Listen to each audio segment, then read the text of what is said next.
recognized symbol of excellence in sports entertainment.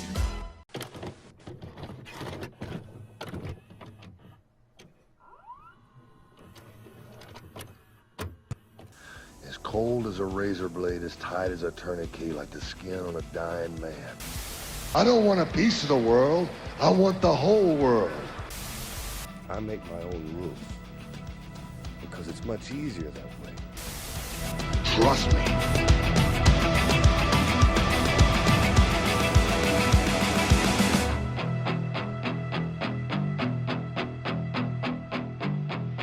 What's up, everybody? It's Marcus D'Angelo, and we're back for another episode of The Snake Pit. And of course, you know this man right here. That is the Hall of Famer, Jake the Snake Roberts. And Jake, we're coming to these guys fresh off of Christmas. What'd you get for the holiday season this year? Oh, Merry Syphilis. Happy gonorrhea. Beautifully said, Jake. Yeah. Well, it was a great Christmas, man. Christmas is always good. You know that. Man, anytime you get to be around family, give some gifts, have some fun, man, some good food. There's just nothing better, brother. Yeah.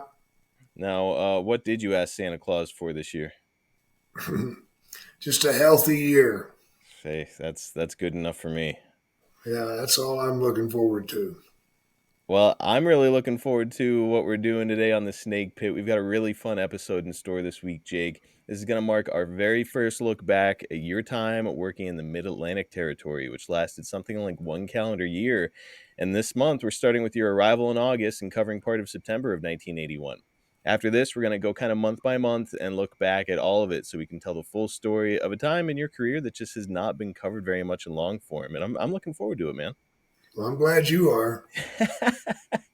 Well, it sounds like there's not a ton of super positive memories associated with it, but No. hopefully we can at least reintroduce you to some old matches or promos that maybe you'll enjoy. Yeah, I did have some great matches with Steamboat and Barry Windham as tag team partners. Yep. We had some good matches. Some good times there. Getting prepared for this, that's what I've been doing, is watching some of this stuff and seeing you with like a young Barry Windham and teamed up with a young mustachioed Ricky Steamboat. I'm like, all right, this is gonna be a fun ride. Well, look, Jake, before we get into your arrival at Mid-Atlantic, let's talk a little bit about your departure from Mid-South. It's interesting that you're leaving them behind after arriving in late 1979 because you'd had some real success with Watts and had even become North American champion in spring of 81 after defeating your old pal, the Grappler. And speaking of Len Denton, he's also departing from Watts' territory and coming to Mid-Atlantic. Why leave Mid-South at this time, Jake? Well, Bill Watts asked us to. Why? He was fed up with us. He had had enough. I don't understand it. I never did understand it. I was hot at the time. Yes. And he just said, it's time for you to move on. That's really strange. So he gave us to Ole. So it was like a package deal, essentially, where he's saying, like, hey, I'll help you guys get in over there with Ole. So it was yourself, Yeah. Len Denton. Do you remember anybody else who came along for the ride? Oh, some underneath guys did. Okay. A guy by the name of Mike Miller. All right. I can't remember anybody else. At the time, Jake, where were you making your home? In Baton Rouge. Okay. And so Mid-Atlantic, you're going over to, where were they based out of? Charlotte. Okay. So now all of a sudden you've got a big move because Bill Watts makes the choice to ship you guys off. Yeah. Oh, Lord. It was tough. Yeah, that would be tough. And I mean, safe to say that you'd be disappointed by the move, or were you kind of? Yeah, I was very disappointed by the move because I thought we had a good thing going. I thought I was learning a lot, and I was able to wrestle with anybody, whether it be Len Denton or Ernie Ladd or anybody. It didn't matter. As I was kind of looking back through all this stuff, yeah, I saw some big names like Len Denton, Ernie Ladd, among others that you had the opportunity to work with. Like Terry Gordy, you did some matches with him in Mid-South during this run. So it was a cool, successful run. And like I said, he put his number one title around your waist earlier this same year. And then all of a sudden he's just like, all right, that's enough. Yeah. Strange. Shoot's over. Well, you said that you could work with anybody at this point, and it ties in perfectly with my next question because you had mentioned before during your time in Calgary that you were still pretty green. After your time in Mid South here, did you feel like you'd started to really kind of come into your own? Yeah. Yeah. I was cooking on all 8 cylinders. Now, did you feel like you still had a lot of like looking back on it with hindsight? Do you feel like you still had a lot of developing to do, or were you there, like ready? Sure. Sure, I had more developing to do, but it was more in the character end of it, not the physical end of it in the ring. Okay. Because in the ring, I was ready, but character wise, I needed more polish. We're gonna have a match later on here in the show, and yeah, watching back your stuff again, the thing that always springs to my mind whenever I watch your stuff is crisp. Everything you do is very like crisp and very like kind of precise, Yeah. and you can certainly see that here during this stage. So it's gonna be a fun watch. Jim Crockett Jr. took over the operation of the company following his father's death in 1973, and he would be reliant on mainstays like Ric Flair, Ricky Steamboat, Blackjack Mulligan, Jay Youngblood, Barry Windham, Roddy Piper, Wahoo McDaniel, and many others. Coming into the company, were you familiar with a lot of these big name wrestlers? I'd heard about them, but I didn't know them. Okay, you had never been around these guys. No, Interesting. no, Okay. none of them. Now, these are guys who originated in multiple territories, much like yourself, and they're all coming together here under Crockett's banner. Did you view these guys as some of the best in wrestling at the time? Yeah, definitely. So coming in the door, like anybody in particular, you're like, I really want to work with this guy. Well, it wasn't Wahoo. So interesting you should say that because I've heard some things about young guys working with Wahoo over the years. What can you tell us? He beat the shit out of you, man. You go to the ring with him, and the first thing that happens is you get a great big handprint on your chest. Oh no. By the end of the match, blood blisters have come up, and he's busted them. Holy shit. So your chest would be bleeding. Nothing fun about that, bro. So he was one of those guys who really like to get you in the corner and chop you. Oh yeah. Oh yeah. Like so he's a veteran at this point and very very well respected of course by everybody. You're just a young guy. I'm curious, like when somebody's doing that and really kind of going off on you in the corner, is it one of those things where you're like, okay, I'm gonna get a little bit of my own back, or how do you handle Yep. it? I get some back. Okay. I get some back. So like when you're doing that with a guy like Wahoo, is it like you just kind of push him off, like is it communicated, or you just push him off into a corner and just go to town on him? Go to town on him, bro.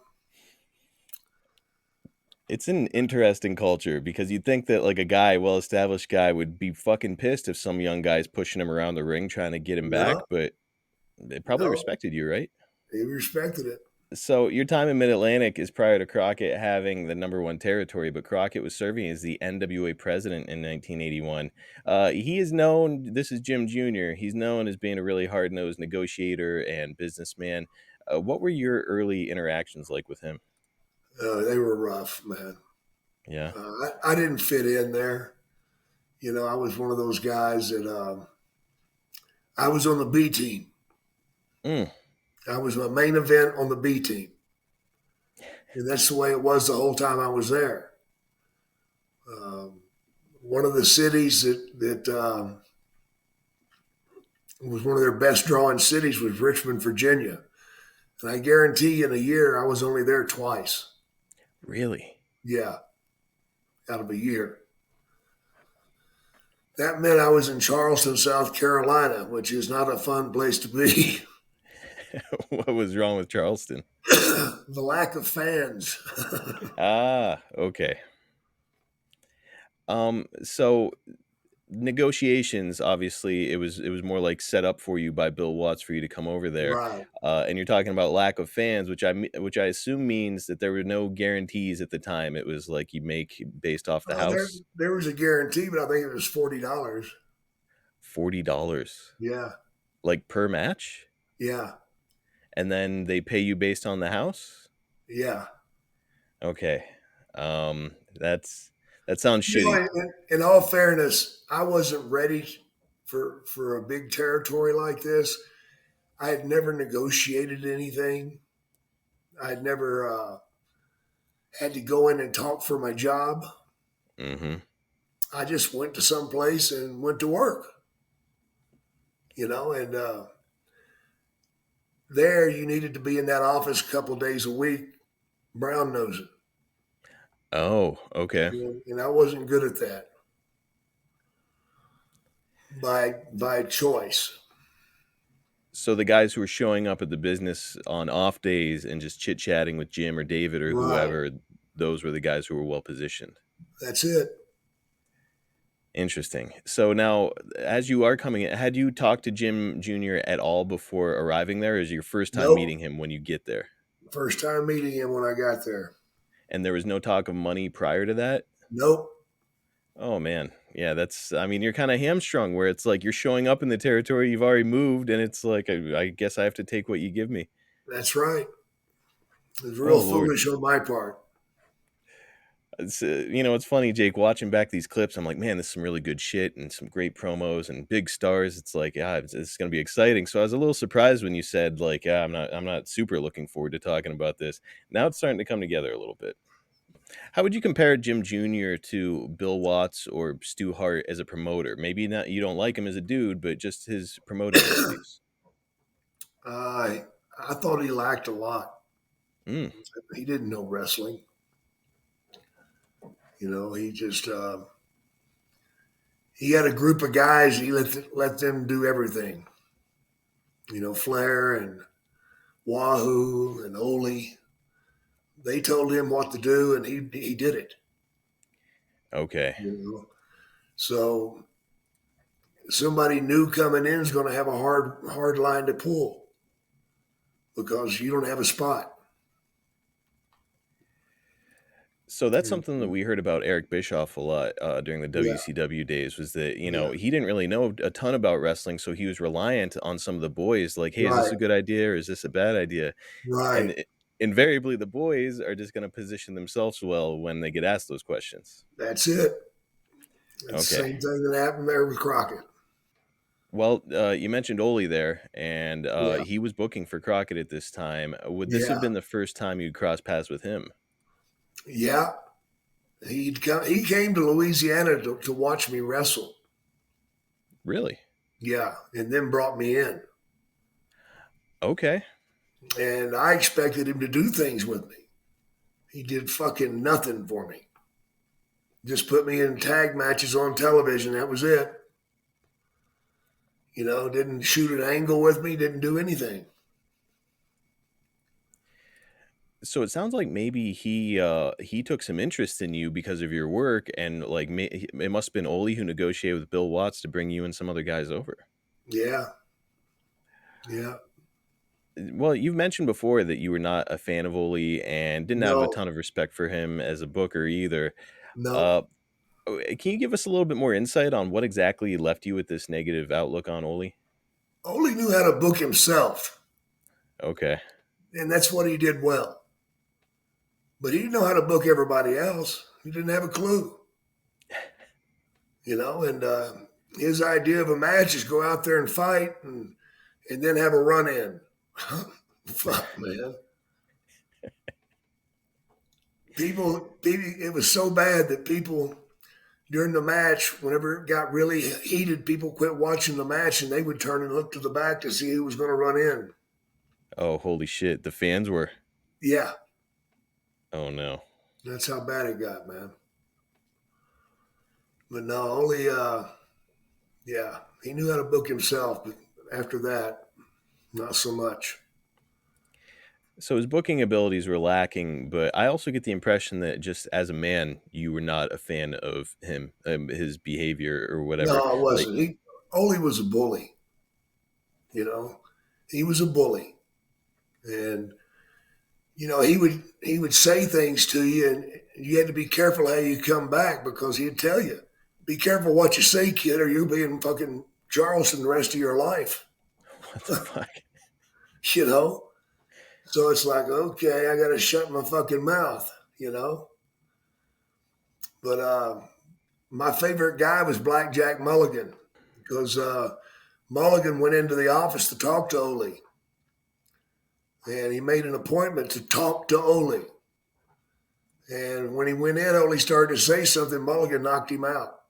Mulligan knocked him out? Knocked him out. Waited for him to wake up and said, "Now, I said I came in here to talk. Let me talk." And so he started talking, and Ole interrupted him again. And when he did, Mulligan knocked him out again. Holy shit. So he knocked him out twice. in one conversation.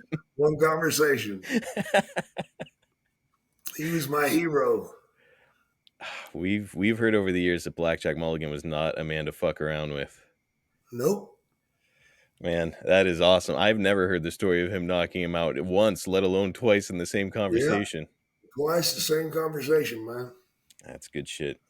Now, before we continue on here with Mid-Atlantic, you talking about Ole being a bully, it makes me think, Bill Watts, obviously, he's sending you away, which is unideal, but was your relationship with Watts still good at the time? Like, when you're leaving? At Like, the time it was.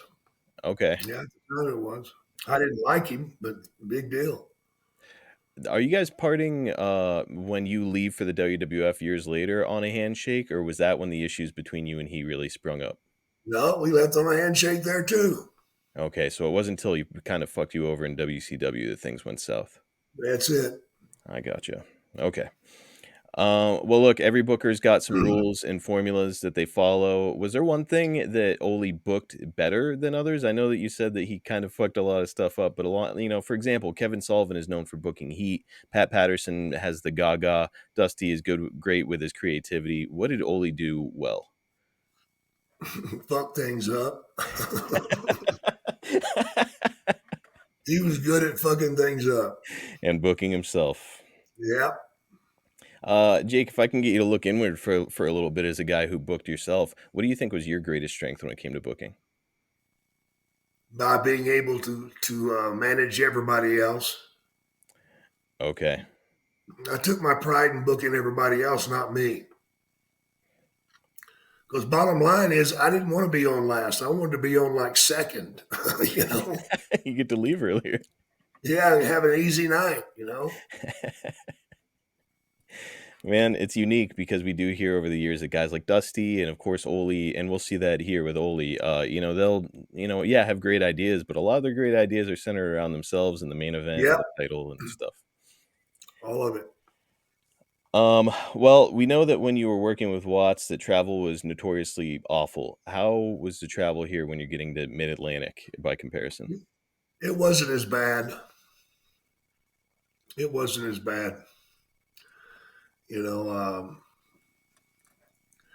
Probably averaged 300, 200, hold on, 400 miles a night. 400. 3 or 400, between 3 and 4.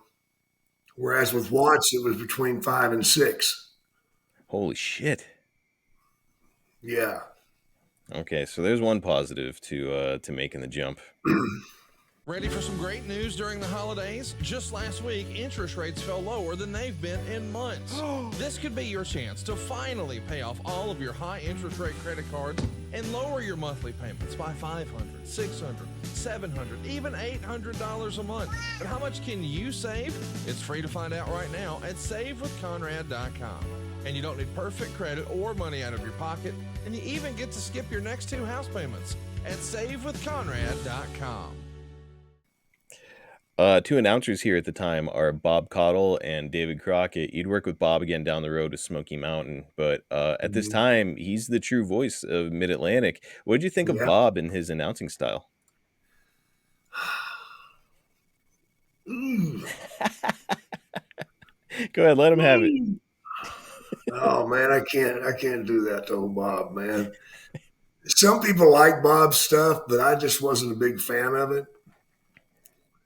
I don't know what it was, but he just didn't plug my apples, man. Yeah, I think personally, I like him, but just because of the nostalgia factor. I think objectively, if I was just listening to the guy, I'd be like, yeah, maybe not always perfect. Right. And David Crockett is the other guy, and he's really well loved by wrestling fans, even to this day, because of his energy and his enthusiasm. And actually, he's still active with us here on Yeah, adfreeshows.com. I love hanging out with David. He's hilarious. He's got a great sense of yeah. humor. What were your overall thoughts on David? David was all right. My favorite Crockett was Jackie. Really? Yeah, because he was the dope head. That was the camera guy, right? Yeah, Was it pretty much like the buck stopped with Jim Jr., or was David considered an authority figure there as well? Jim Jr. Yeah, I've gotten that impression over the years. Yeah, The month after you arrive in Mid-Atlantic, Ric Flair defeated Dusty Rhodes for his first of 16 recognized world titles, giving Crockett control of the world title. The match took place on September 17th in Kansas City, the territory run by Harley Race and Bob Geigel. All of this was agreed to in an NWA meeting earlier in the year, and it has come out in recent years that Flair, as champion, was met with a ton of pushback during this meeting. Any idea or thoughts on why putting the belt on Flair might be met with some apprehension at the time? I have no idea, bro. It feels strange because it's like, he was he was very popular. He had the look down and all that, his shtick and all that stuff that people loved. It's Yeah, just, hearing that, I'm like, why the hell would they push back against Flair? I Uh, don't know, bro. have you ever been part of one of these NWA meetings, or can you give any insight on these gatherings? God, no, man. Hell no. I wouldn't be a part of that shit. You were never interested in participating? No, no. It's weird, man. The politics and all the moving parts of the whole thing seem very convoluted. So, like, for reference, at this time, Dusty was working for Eddie Graham, but he was being loaned out to Vince Sr.'s WWF, and here he is losing the title in Harley Race's territory to Crockett's top man. I mean, it makes Yeah, your fucking head spin. yeah, it does. I can't make heads or tails of the whole thing, and I don't mean to kick a dead horse, but I feel like your insight as a seasoned territory guy is valuable here. How important was it for a territory to control the championship and by default, the title?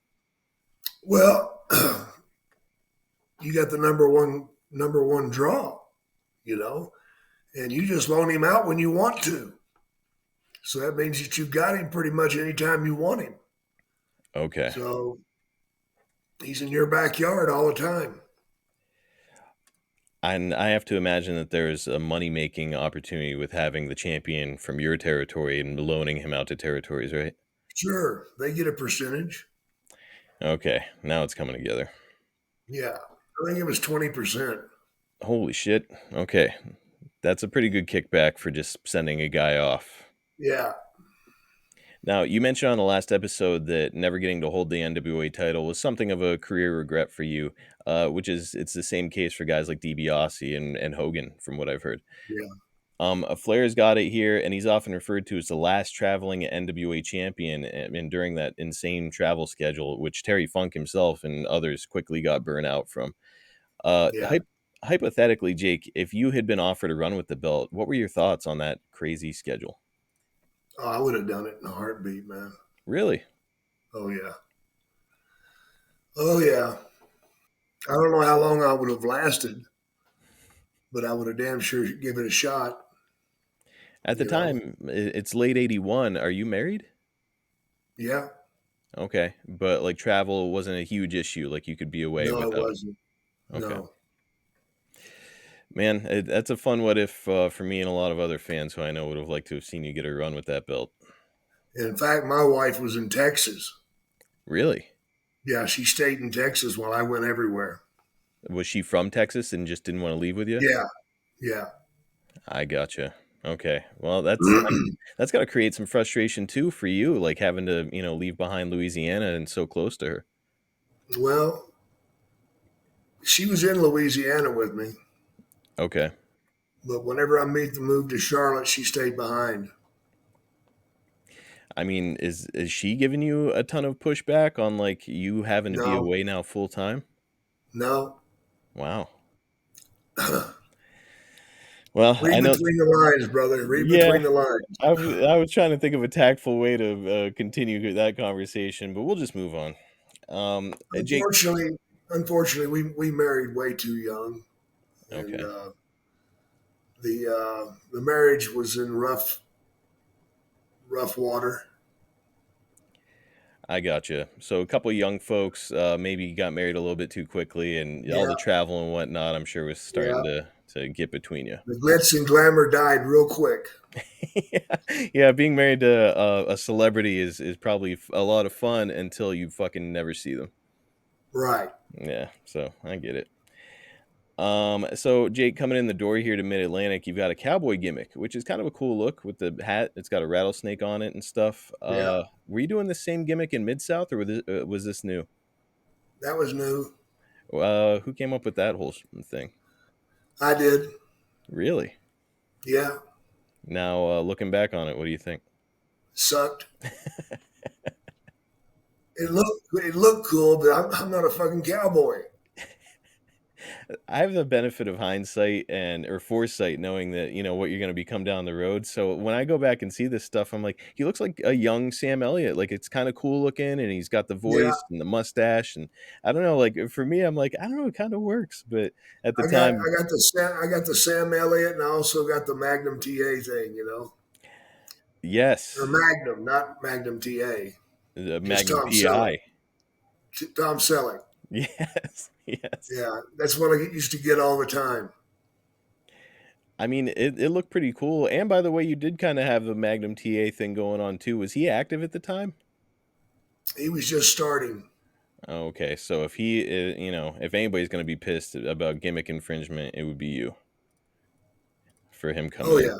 yeah, Because when I had him on an episode of the Snake Pit, he actually mentioned that at one point you and he, I think you guys were working in Florida together, and yeah. he happened to be walking past a monitor or something, and you were cutting a promo, and he was like, "Fuck, where's the camera?" Like he thought there was a camera on him.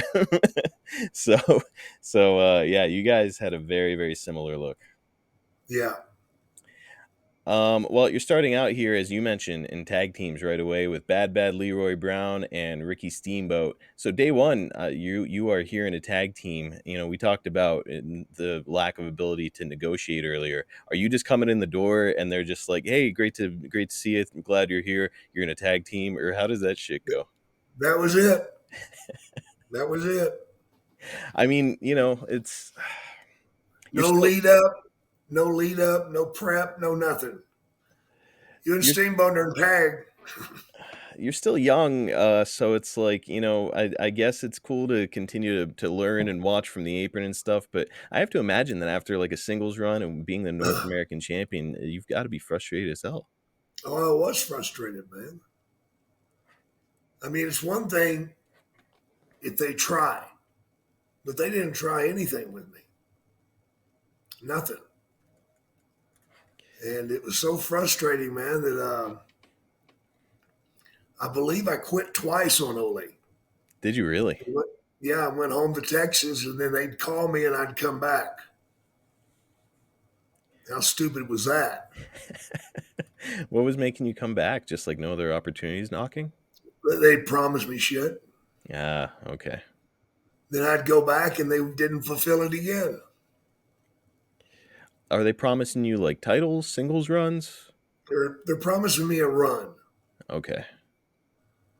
So I wind up getting pissed off and going to Florida.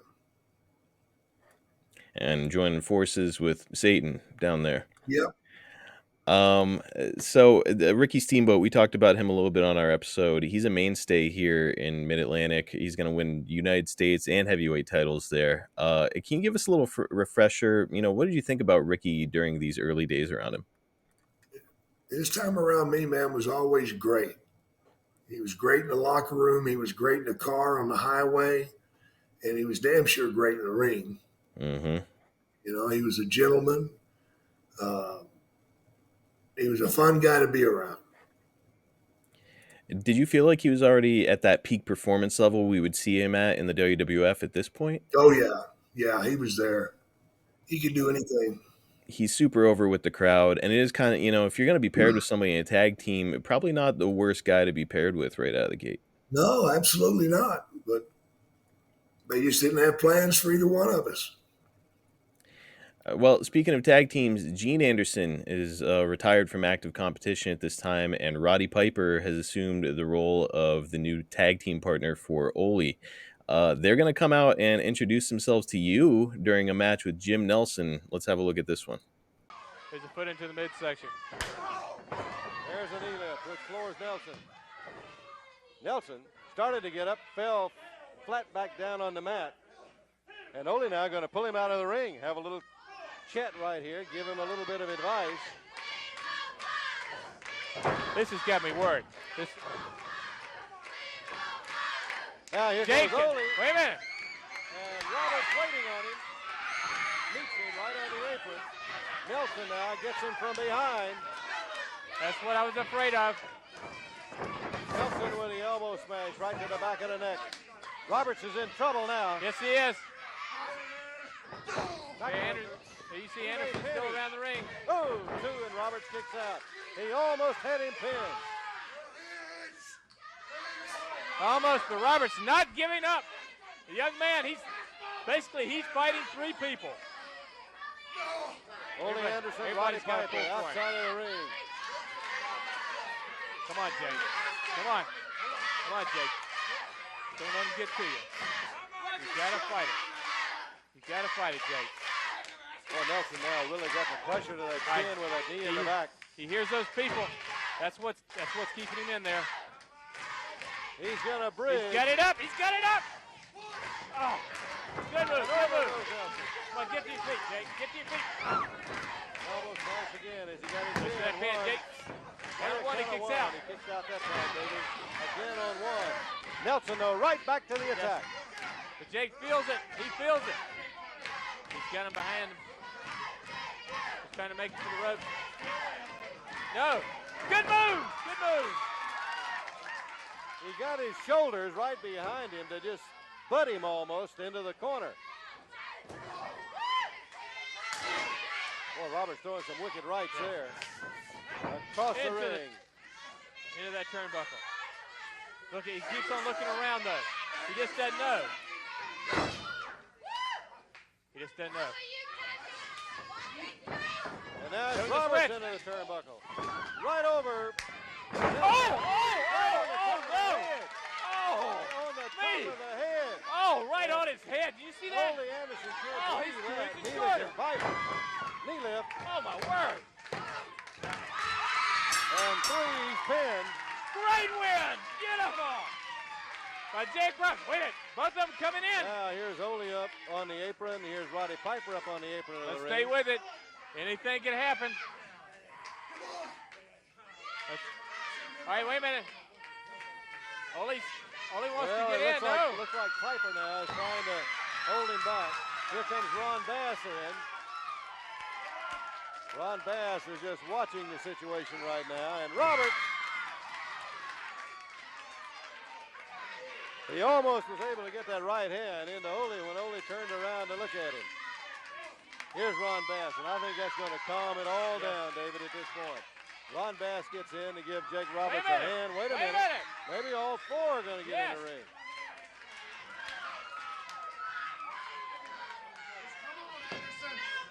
Now Ole and Piper have thought better of it. Fans, we'll be back. We'll have more action here at ringside right after this timeout. Well, Jake, a couple of things stuck out for me there. You hit Nelson with the DDT, but then you finished him off with the knee lift. Yeah. Was it not originally a finishing move for you? No. Not originally.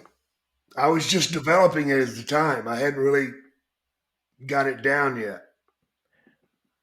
Okay. You know, I hadn't turned it into a finishing maneuver yet. At the time, I was using the knee lift for a finish.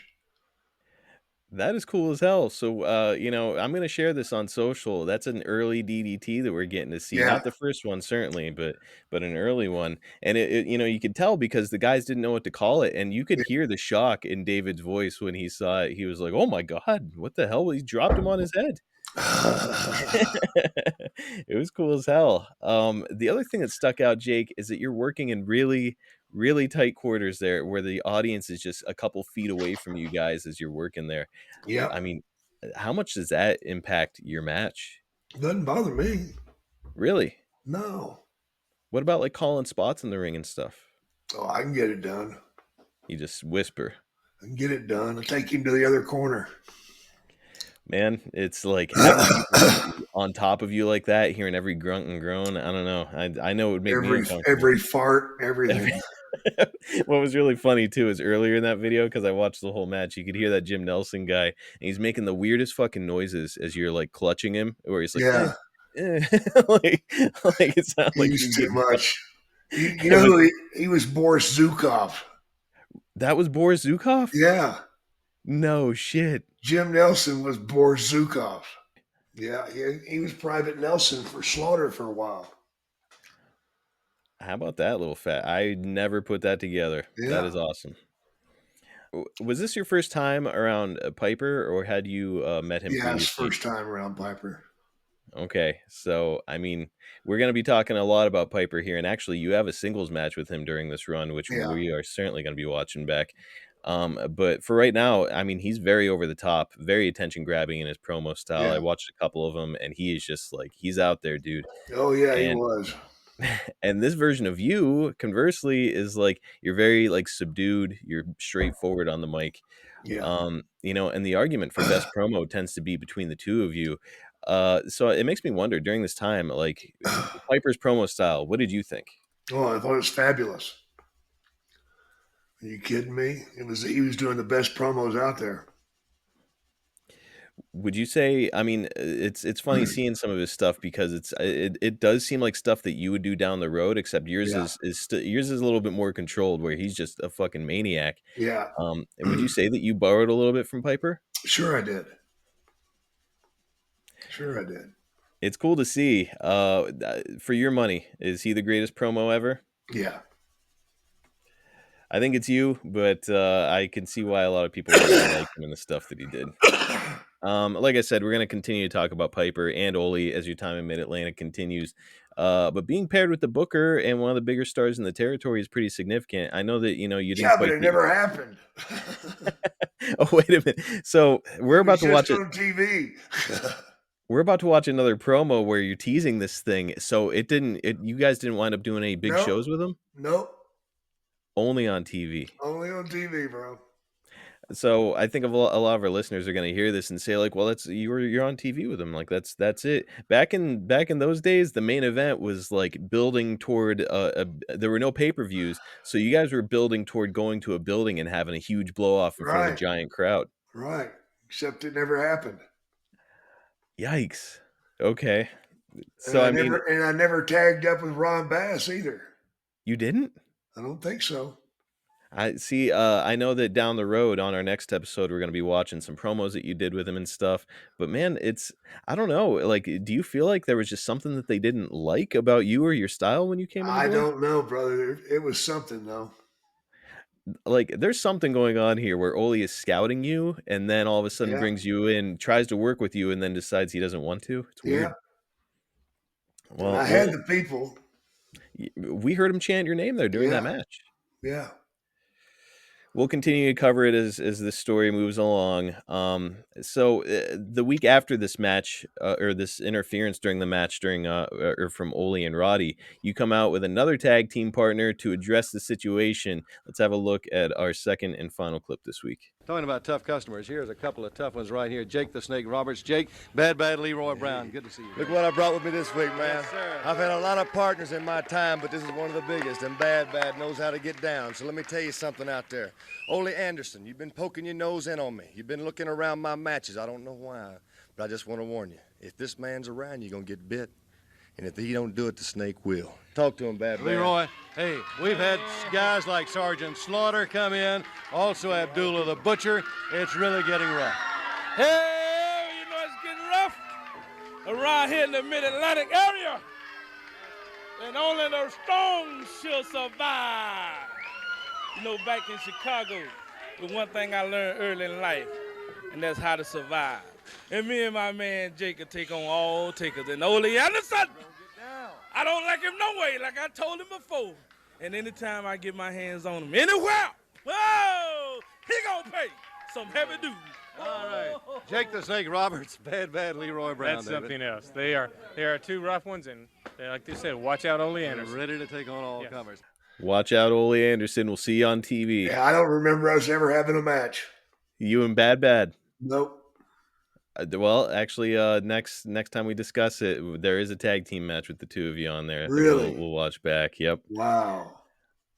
So Jake, Leroy Brown, I have never seen anything of his before I started doing this. Not a match, not a promo, Oh, nothing. really? And not a single thing. Oh, But brother, that guy just jumps right off the damn screen, doesn't he? yeah, he does. Yeah, he does. I mean, was he as much fun to be around as he seemed? No, No. no. What was he like? He'd fall asleep. What? He fell asleep in the ring one time. No shit. Yeah, standing in the corner. Fell asleep. I mean, watching that back, I'm like, holy shit, the party scene down there must have been a fucking blast with Leroy See, around. in Mid-South, he was tagged up with Ernie Ladd. Really? Yeah. He was one of the guys that came over. Now, is that where he fell asleep? Is when he was teaming up with Ernie? No, yeah, yeah. Holy shit, man. Amazing. Wow. Okay. So yeah, I was like, hey, Jake is there, Barry's there. Now this crazy bastard's around. Like, boy, the party scene in Mid-Atlantic, you guys must have been having a ball, but not so much. That Leroy didn't party. You don't really remember working with the guy. I was going to ask you what you thought of him as a partner, but how about what did you think of him and his work when you see it? It was all right. Yeah, It was okay. not too bad for a big man. Not too bad for a big man. Well, interesting character, and you're surrounded by a lot of them here in Mid-Atlantic, and we'll be talking about more of them next month. Jake, when this podcast drops, it's going to be the final episode of 2023, so we're going to be starting out 2024 hot with another anticipated episode of Ask Jake Anything. Jake, All Happy New right. Year. Happy New Year to you too, brother.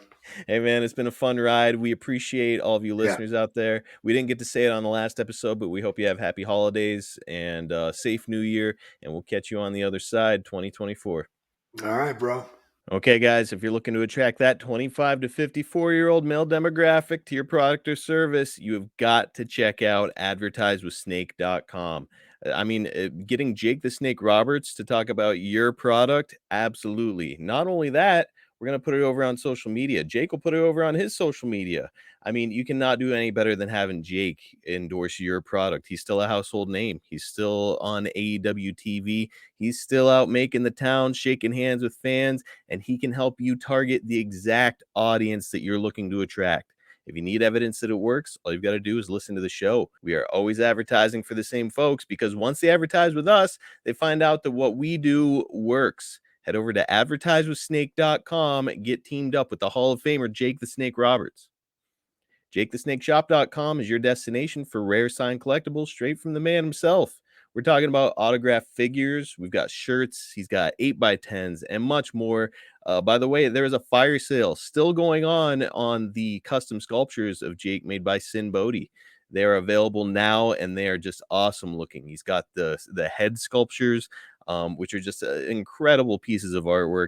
Not to mention the Greek-style statue of Jake. It's like a cool classic look, but it's got the most dangerous man in wrestling, Jake the Snake Roberts, holding Damien. You've got to at least go and have a look. And by the way, Jake is signing everything that he sells over there. Just go check it out. Go right now, JakeTheSnakeShop.com. Go and add a new centerpiece to your wrestling collection. You got to get over to cameo.com/JakeSnake for a personal message from the Hall of Famer. Here's a recent review from Todd. Awesome. Done in a day and done thoughtfully. Thanks, Jake. You're going to make a grown man happy today. Guys, all of the reviews over there are the same. Go and have a look just at the reviews because Jake puts so much effort into these. When you get a cameo from Jake, it's unlike any other cameo that you're going to get from anybody else. Jake loves doing them. He loves interacting with his fans, loves hearing from you guys, and he'll do anything. If you want a birthday wish, a holiday wish, how about just getting him to roast you or cut a promo on you? The greatest promo of all time can cut a promo on you. I mean, you just can't beat that, guys. It's cameo.com/JakeSnake. Go and order yours right now. Well, the holiday season is almost over, but that cold weather is not going anywhere. Get over to the Snake Pit page at boxofgimmicks.com and go keep warm in style. We just added a new Snake Pit hoodie. We've got sweatshirts. We've got long sleeve shirts, hats, mugs for all your warm drinks. Also, if you're like me and you miss that fashion from 80s and 90s wrestling, you are absolutely going to love the style that we have on our page. I made a real effort to review every single one of these designs to make sure that they match the aesthetic that we want. And let me tell you, I think that we nailed it over there. Go and have a look for yourself. Again, it's the Snake Pit page at boxofgimmicks.com.